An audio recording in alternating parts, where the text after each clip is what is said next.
രോഗമുള്ളിടത്ത് നിങ്ങളുടെ കൈകൾ വെക്കുക. ഉദര രോഗികളുണ്ട്, അവർ ഉദരത്തിൽ ആണ് കൈവെക്കേണ്ടത്.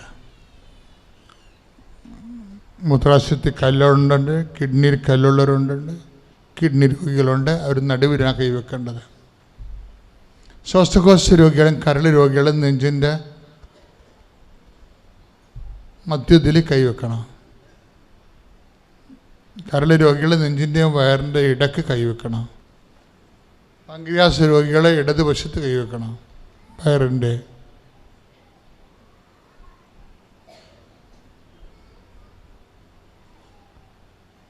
പ്രഷർ രോഗികളും ഷുഗർ രോഗികളും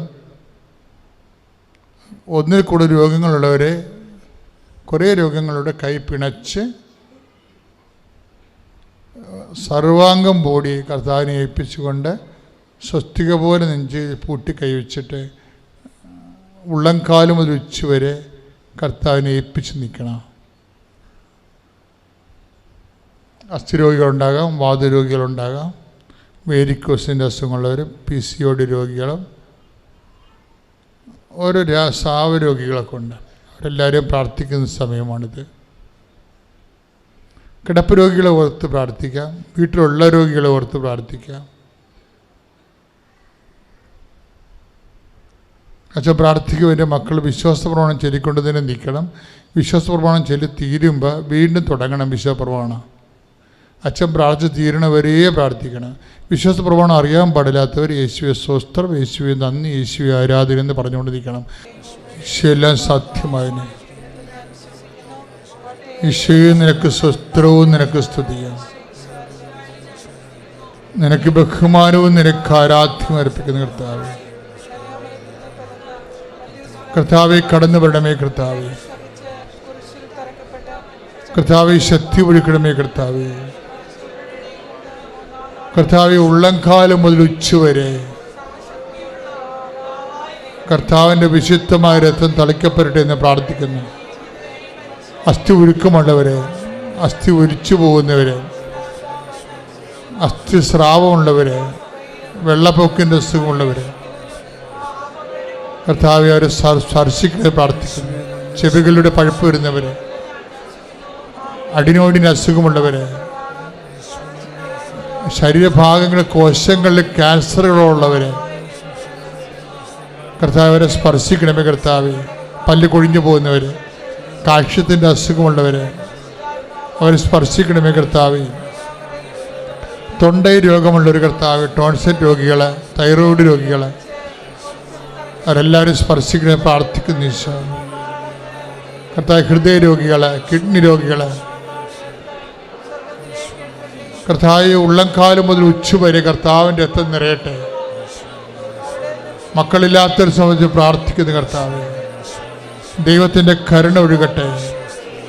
Lord Jesus Christ pour out his spirit. കർത്താവേ നിന്റെ വിശുദ്ധമായ രക്തം ഉള്ളംകാലം മുതൽ ഉച്ചവരെ ഒഴുകട്ടെ.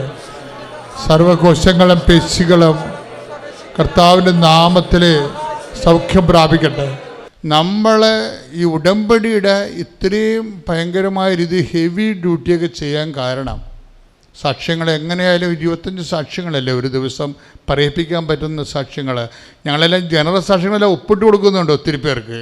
അതുകൂടാതെ ഇവിടെ പറയിപ്പിക്കുന്ന സാക്ഷ്യങ്ങൾ 20 ഉണ്ട്, 25-20 ഇടയ്ക്ക്. അത്രയും സമയമേ നമുക്കുള്ളൂ. അത് എന്തുകൊണ്ടാണ് എല്ലാ ദിവസവും സാക്ഷ്യങ്ങൾ ഉണ്ടാകുന്നതിൻ്റെ കാരണം, മേജർ സാക്ഷ്യങ്ങൾ ഉണ്ടാകാൻ കാരണം ആ ഉടമ്പടിയുടെ ചേരുവകയാണ്. അതായത് അതിൻ്റെ ഫോർമുല കറക്റ്റാണ്. പക്ഷെ അത് ആരാണത് കൃത്യമായിട്ട് അത് പ്രയോഗിക്കണത്, അതാണ് വിഷയം. ആ പ്രയോഗത്തിലാണ് ഇരിക്കുന്നത്. നമുക്കിങ്ങനെ ചൊല്ലാൻ ആർക്കും പറ്റുമല്ലോ. അത് വല്ല മുറിയും അടച്ചിട്ട് അകത്തിരുന്നുണ്ട്, ഇരുട്ടത്തിരുന്നുണ്ട്, പിച്ചുമയും പടം പോലെ ചെയ്താൽ പോരെ. അതിൻ്റെ അകത്ത് കഥയില്ല സംഭവം. അതിൻ്റെ അകത്തൊരു പ്രഖ്യാപനമുണ്ട്, ഇല്ലെന്ന് ഞാൻ പറയണില്ല. 20% ഇൻകം ഉണ്ടെന്ന് ഞാൻ പറയത്തുള്ളൂ. 20% ചൊല്ലുന്ന പ്രാർത്ഥനയ്ക്ക് 20-30% ഇൻകമാണ് റിട്ടേൺസ് ഉള്ളത്. ബാക്കിയെല്ലാം ചെയ്യണമെങ്കിൽ പരസ്യമായിട്ട് ചെയ്യണം. രഹസ്യമായിട്ട് ചെയ്യണമെന്ന് വെച്ച് കഴിഞ്ഞാൽ ദാനധർമ്മങ്ങളൊക്കെ ചെയ്യാം. ആളുകളൊക്കെ ആയിരിക്കാൻ വേണ്ടി ഈശോ പറയും വലതും കൈ ചെയ്യണത് ഇടം കൈ അറിയാൻ പാടില്ലെന്ന്. പക്ഷേ വിശ്വാസ പ്രഖ്യാപനമെല്ലാം മനുഷ്യരുടെ മുമ്പിലാണ്. മനുഷ്യരുടെ മുമ്പിൽ എന്നെ ഏറ്റുപറയുന്നവനെ എൻ്റെ സ്വർഗസ്ഥനായ പിതാവിൻ്റെ മുമ്പിൽ ഞാനും ഏറ്റുപറയും. ഇത് നിങ്ങൾക്ക് വരുന്നൊരു കുഴപ്പം നിങ്ങൾ ചെയ്യണില്ലെന്നല്ല പ്രശ്നം. പല ആൾക്കാർക്കും ഉടമ്പടിയിൽ ഈ അവർക്ക് നമ്മൾ വിചാരിക്കുന്ന ഒരു സ്കോറിലേക്ക് പോകുന്നില്ല ചില ആൾക്കാർ, ഇല്ലേ? എന്തുകൊണ്ടാണെന്ന് വെച്ച് കഴിഞ്ഞാൽ അങ്ങനെ പോകാത്തതിൻ്റെ കാരണം ഒരു കാര്യമുണ്ട്. അതിൽ നിങ്ങൾ സാങ്കേതികമായിട്ടാണ് ആൾക്കാർ ചിലർ ചെയ്യണത്. സാങ്കേതികം എന്ന് പറഞ്ഞാൽ എന്താണ്? ഇപ്പോൾ 15 പത്രമുണ്ട്, 5 പത്രം കൊടുത്തേച്ചു. ഇനി 10 വീട്ടിൽ കൂടി പോകണം. എവിടെയൊക്കെ പോകണം? വല്ല പരിചയമുള്ള വീട്ടിൽ പോകാം. നമുക്ക് പണി കിട്ടാത്ത വീട്ടിൽ പോയല്ലേ, നമുക്ക് പണി കിട്ടാത്ത വീട്ടിൽ പോകാമല്ലേ എന്നൊക്കെ ചിന്തിച്ച് ദൈവമായിട്ടൊരു കോംപ്രമൈസൊക്കെ ഒത്തുതീർപ്പൊക്കെ എത്തിയിട്ട് ഇത് സാധനം എങ്ങനെയും ഒപ്പിക്കും. ഈ ഒപ്പിക്കുന്നതിന് സാങ്കേതികം എന്ന് പറയുന്നത് സാങ്കേതികമായിട്ട് ചെയ്യാം. സാങ്കേതികമായി പറഞ്ഞാൽ എപ്പോഴും നമുക്കറിയാവില്ല, പ്രവാചകൻ take the word of God. പ്രവാചകനെ പ്രവാചകനായി സ്വീകരിക്കുന്നവന് പ്രവാചകന്റെ പ്രതിഫലം. ഒന്ന് പറഞ്ഞ പ്രവാചകനായി സ്വീകരിക്കുന്നവന് പ്രവാചകന്റെ പ്രതിഫലം. നീതിമാനായി സ്വീകരിക്കുന്നവന് നീതിമാന്റെ പ്രതിഫലവും ലഭിക്കുന്നു. പ്രതിഫലം ബേസിസിലാണ് കേട്ടോ, അത് ഓർത്തുക്കണം. എന്ന് വെച്ച് കഴിഞ്ഞാൽ നമുക്ക് കിട്ടുന്ന പ്രതിഫലങ്ങളില്ലേ, ദൈവദൃശ്യത്തിന് കിട്ടുന്ന കൃപയല്ലെങ്കിൽ പിന്നെ എന്താണ്? അനുഗ്രഹം. ഇത് എങ്ങനെയാണ്? നിങ്ങളെ എങ്ങനെയാണ് കാണുന്നതിന് അതിന് ആനുപാതികമായിരിക്കും. അതാണ് 10:41 മത്തായി ശ്ലീഹായുടെ സുവിശേഷം. പ്രവാചകനായി പരിഗണിക്കുന്നവന് പ്രവാചകൻ്റെ പ്രതിഫലം. ഇപ്പോഴെന്താണ് അച്ഛൻ ആദ്യമേ പറഞ്ഞത്? അതായത് കുറേ നാളുകൾ ബേസിക്കായിട്ടൊരു ശുശ്രൂഷ ഉണ്ട്. ക്രിസ്തു ആരാണെന്നതിനെക്കുറിച്ച് ബേസിക് ശുശ്രൂഷ. ഈ ബേസിക് ശുശ്രൂഷ അല്ലാതെ ആഗന്തുകമായിട്ടുള്ള ശുശ്രൂഷകളും ഉണ്ട്. എന്താ ബേസിക് ശുശ്രൂഷ എന്ന് പറയുന്നത്? ഇപ്പം നിൻ്റെ ഉദരഫലവും അനുഗ്രഹീതമാകുന്നു എന്നാരാ പറഞ്ഞത്? എലിസബത്ത് പറഞ്ഞേ അല്ലേ? നിൻ്റെ ഉദരഫലവും അനുഗ്രഹീതമാകുന്നു. അപ്പോഴേ എലിസബത്തിൻ്റെ പരിശുദ്ധാത്മാവ് അമ്മയെ സ്കാൻ ചെയ്തപ്പോൾ അമ്മ പ്രഗ്നൻ്റ് ആണെന്നുള്ളത് അമ്മയെ അറിയിക്കും. അപ്പോൾ ആ അമ്മ ഈശോയെ ഗർഭം ധരിച്ചിരിക്കുന്നു എന്നുള്ളത് പരിശുദ്ധാത്മാവ് പറയുമ്പോൾ ആദ്യമേ ഈ ഈശോനെ അമ്മയുടെ ഉദരത്തിലേക്ക് ദൈവം നൽകുമ്പോൾ അതിന് ദൈവത്തിനൊരു ലക്ഷ്യമുണ്ട്. എന്താണ് ലക്ഷ്യം? അവൻ തൻ്റെ ജനങ്ങളെ take the word of God. സ്തുതിക്കട്ടെ ഹല്ലേലൂയ. മഹത്വം ആരാധന ഹല്ലേലൂയ. മത്തായി 1:21 അവൻ തന്റെ ജനത്തെ അവരുടെ പാപങ്ങളിൽ നിന്ന് മോചിപ്പിക്കും. എന്ന് പറഞ്ഞേ, അവൻ തന്റെ ജനത്തെ അവന്റെ പാപങ്ങളിൽ നിന്ന് മോചിക്കും. ഈ ജോലി ചെയ്യാൻ പറ്റാതെ വന്നാൽ സഭയല്ലാതായി മാറി. ഇപ്പോൾ സ്റ്റാൻ സ്വാമിയുടെ സ്റ്റാൻ സ്വാമിയുടെ വെബ്സൈറ്റിലോട്ട് ഈ ഇംപ്ലാന്റ് ചെയ്തെന്ന് പറഞ്ഞില്ലേ, കുറേ ഡേറ്റ ഇംപ്ലാന്റ് ചെയ്തു എന്നൊക്കെ പറഞ്ഞ് അപ്പോൾ സ്റ്റാൻ സ്വാമിയുടെ രക്തസാക്ഷ്യത്തിന് കാരണമായി. പക്ഷേ അദ്ദേഹം ആത്മാർത്ഥമായിട്ട് അവസാനം വരെ കർത്താവിൻ്റെ ജോലി ചെയ്ത ആളാണ്. പക്ഷേ വിമർശനം എന്താ? ലോഹം ഉപയോഗിച്ചിട്ടില്ലെന്നാണ് വിമർശനം. ഇങ്ങനെ ലോഹം ഉപയോഗിച്ച് ഒരു പടം കാണിച്ചു തരാമെന്നൊക്കെ ചോദിക്കണില്ലേ സോഷ്യൽ മീഡിയയിൽ? പിന്നെന്താ ഇങ്ങനെ കുർബാന ചൊല്ലിയിട്ടുണ്ടോ? അതൊക്കെ ചോദ്യങ്ങളാണ്. ചെല്ലിയാലും ചോദ്യങ്ങളുണ്ട് കേട്ടോ. നമ്മൾ അഡ്രസ്സ് ചെയ്യാതെ നമുക്ക് മുന്നോട്ട് പോകാൻ പറ്റത്തില്ല.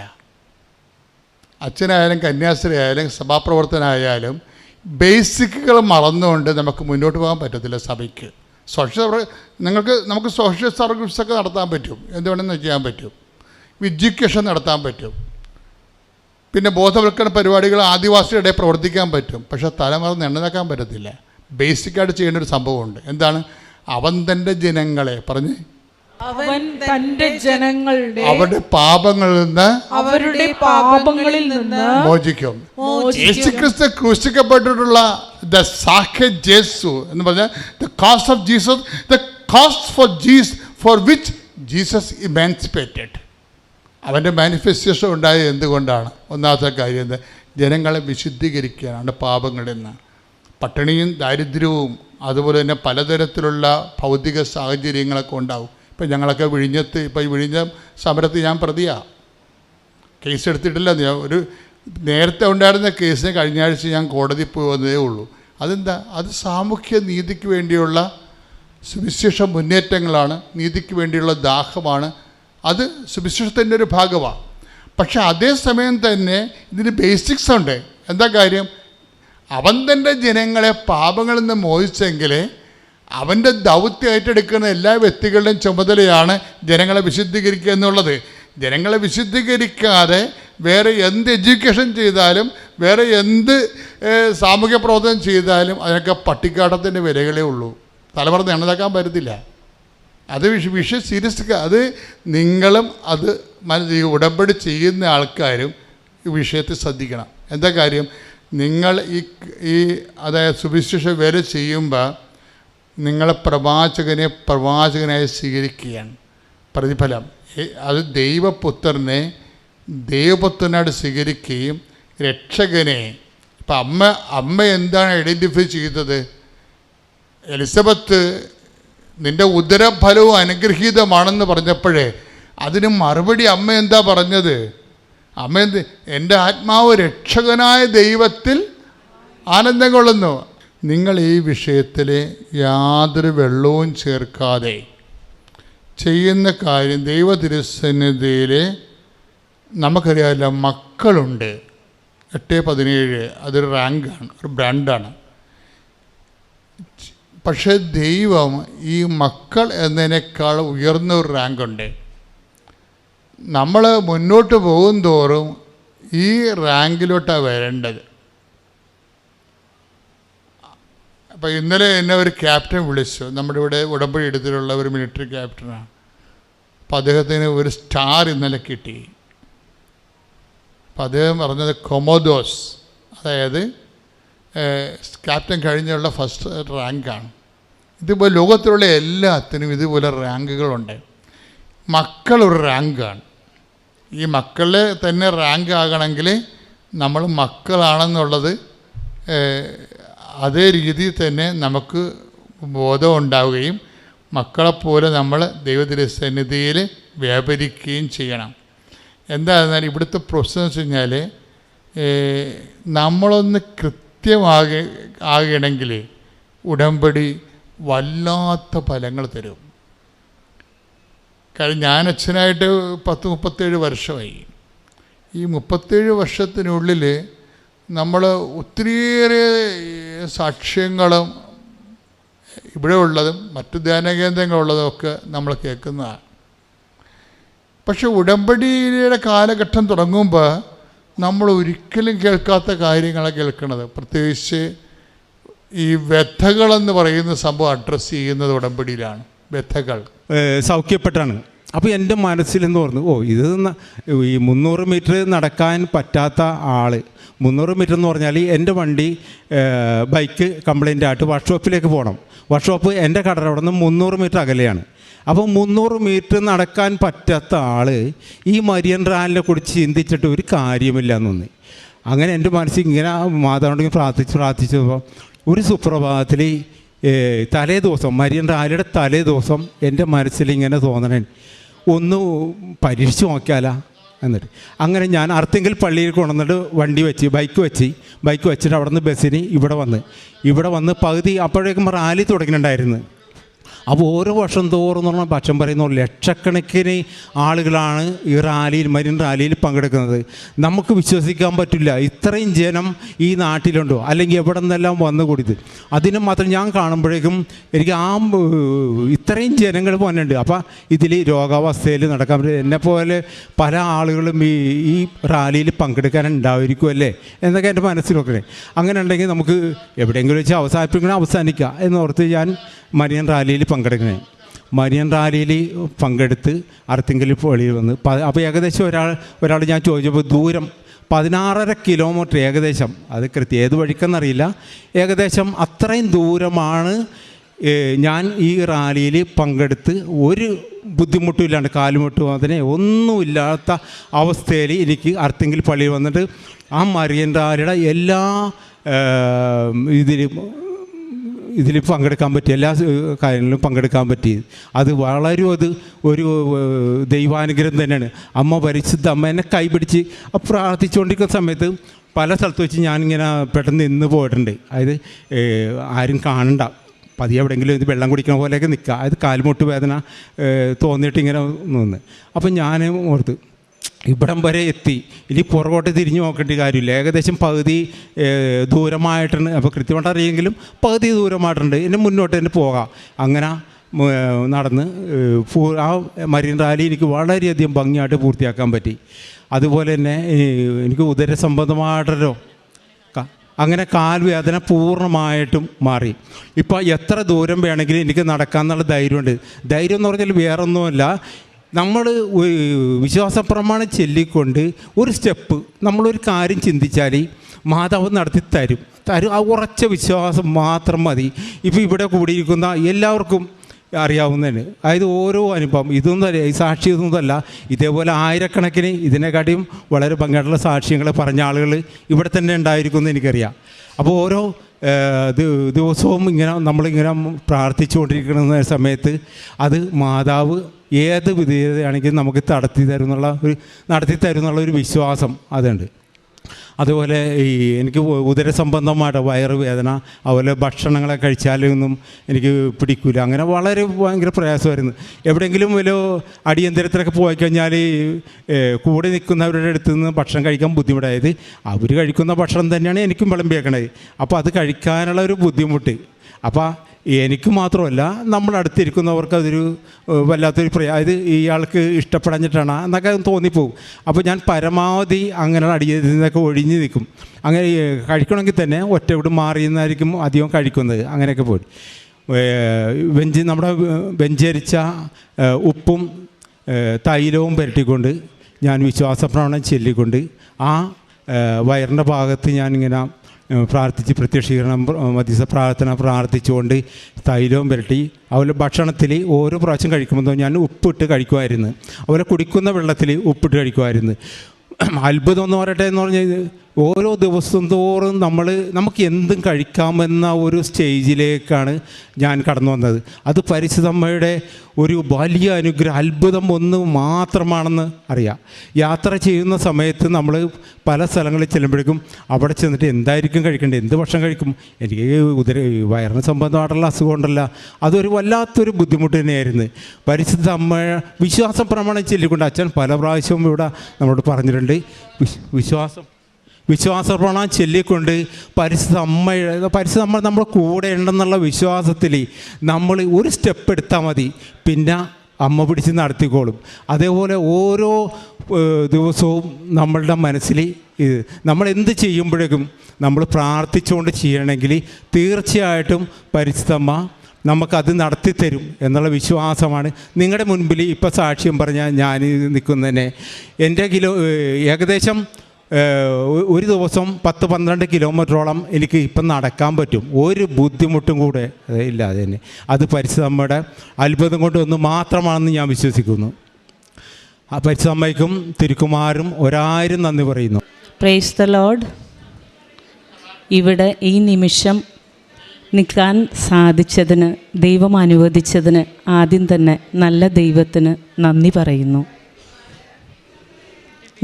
എൻ്റെ പേര് റൂബി ബാബു, ഞാൻ ചാലക്കുടിയിൽ നിന്ന് വരുന്നു. എൻ്റെ മകളുടെ ജീവിതത്തിൽ അത്യാവശ്യമായൊരു ഘട്ടത്തിലാണ് ഞാൻ ഇവിടെ വന്ന് 13/6/2023 ഉടമ്പടി എടുത്തത്. എൻ്റെ മകൾക്ക് ഓൾറെഡി 4 മക്കളുണ്ട്. മൂത്തതൊരു പെൺകുട്ടി, പിന്നീട് 3 ആൺകുഞ്ഞുങ്ങൾ. അവൾ 5ാമത്തെ പ്രഗ്നൻ്റായി വളരെ അപ്രതീക്ഷിതമായ സമയത്ത്. അവൾക്ക് വീണ്ടും കുഞ്ഞുങ്ങൾ ഉണ്ടാകണമെന്ന് ആഗ്രഹമുണ്ടായിരുന്നു, പക്ഷേ ഉടൻ വേണമെന്നുണ്ടായിരുന്നില്ല. കാരണം മൂത്ത കുട്ടിക്ക് 8 വയസ്സായിട്ടുള്ളൂ, താഴെയുള്ള കുഞ്ഞിന് 2.5 വയസ്സ്. പക്ഷേ ദൈവത്തിൻ്റെ കരുണയാൽ ഈ കുഞ്ഞിനെ വളർത്താൻ അവർ ആഗ്രഹിച്ചു, അത് തുടർന്നു. പക്ഷേ 3 മാസത്തിനുള്ളിൽ ഈ കുഞ്ഞിന് 2 കണ്ടീഷൻ ഉണ്ടായി. ഒന്ന് ബവൽ എക്കോജനിസിറ്റി, അതായത് ബവൽ ബ്ലോക്ക്. പിന്നെ കൊറോയിഡ് പ്ലക്സസ് സിസ്റ്റ്, അതായത് ഫ്ലൂയിഡ് ഇൻക്രീസ് ചെയ്യുന്ന ഒരവസ്ഥ തലയിൽ. അങ്ങനെ അവർ ഒത്തിരി വിഷമത്തിലായി, ഒത്തിരി കരഞ്ഞു, ഒത്തിരി പ്രാർത്ഥിച്ചു. ഡോക്ടേഴ്സ് അതായത് അതിനെ അബോർട്ട് ചെയ്യണം എന്നുള്ളൊരു ലെവലിലേക്കാണ് അഡ്വൈസ് ചെയ്തത്. പക്ഷേ കുഞ്ഞിനെ അബോർട്ട് ചെയ്യാനായിട്ട് നമ്മൾ വില്ലിങ് ആയിരുന്നില്ല.